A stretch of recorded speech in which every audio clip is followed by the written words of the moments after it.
کالعدم قرار دی جانے والی سیاسی تنظیم پشتون تحفظ تحریک کے بانی رہنما اور جنوبی وزیرستان سے سابق رکن قومی اسمبلی علی وزیر کی شدید بیماری پر مبنی خبریں مقامی اخبارات میں سرخیوں کے ساتھ شائع ہوئی ہے۔ پاکستان تحریک انصاف کے رہنما اور ممبر قومی اسمبلی شیر افضل مروت نے بھی ایک انٹرویو میں ان اطلاعات کی تصدیق کی ہے اور انہوں نے علی وزیر کی رہائی کے لیے کوششیں شروع کرنے کا یقین دلایا ہے۔ خیبر پختونخوا اسمبلی نے سوموار کے روز منعقدہ اجلاس میں ایک متفقہ قرارداد کے ذریعے علی وزیر کی بیماری پر تشویش کا اظہار کرتے ہوئے ان کی فوری رہائی کا مطالبہ کیا ہے۔ یہ قرارداد عوامی نیشنل پارٹی کے باجوڑ سے ممبر صوبائی اسمبلی نثار باز نے پیش کی تھی۔ جماعت اسلامی کے رہنما اور سابق سینیٹر مشتاق احمد خان نے بھی علی وزیر کی مسلسل قید رکھنے کی شدید الفاظ میں مذمت کرتے ہوئے انہیں فوری طور پر رہا کرنے کا مطالبہ کیا ہے۔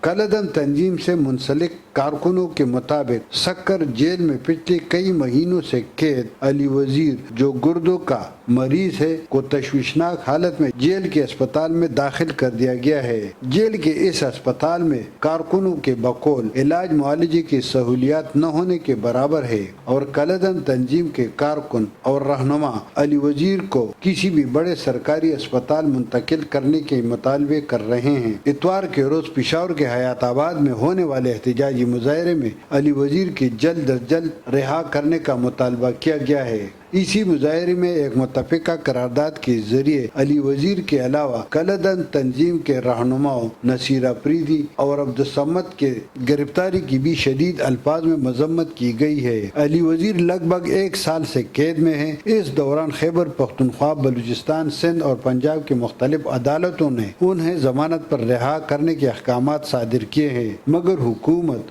اور حکومتی ادارے ان کے خلاف مقدمات پر مقدمات درج کر کے انہیں پابند سلاسل رکھنے پر مصر ہے۔ شمیم شاہد، میدان ڈیجیٹل، پشاور۔